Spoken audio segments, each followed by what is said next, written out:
कई बार कुछ ऐसे क्वेश्चंस होते हैं जिनका अगर एग्जैक्ट डाटा हमें नहीं पता तो उस क्वेश्चन को करने में बड़ी दिक्कत आती है। वैसा ही एक ये क्वेश्चन है, इस क्वेश्चन को पढ़ो तरीके से, क्वेश्चन जरूर होगा लेकिन कॉन्सेप्ट का पता होना चाहिए।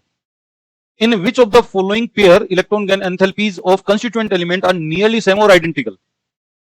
ठीक है कि नहीं है? तो ये मैंने आपको बताया है कि किस किस का आइडेंटिकल होता है। तो सबसे इनर्ट गैसेज में बात करें तो ऑर्गन और क्रिप्टॉन का एक्यूरेट इक्वल होता है, और बोरॉन फैमिली में लास्ट के 3 जो है उनका इक्वल होता है। ठीक है नहीं है?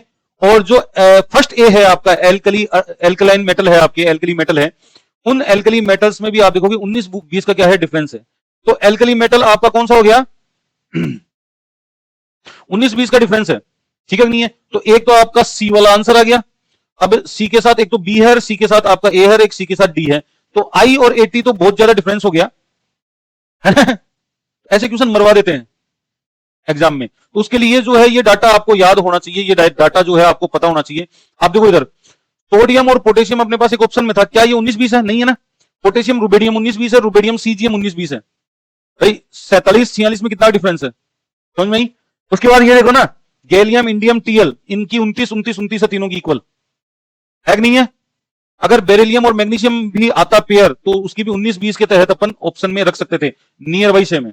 उसके बाद अब जब चेक करोगे तो देखो इधर ऑर्गन और क्रिप्टॉन की एग्जैक्ट इक्वल है। ऑर्गन और क्रिप्टॉन की क्या है?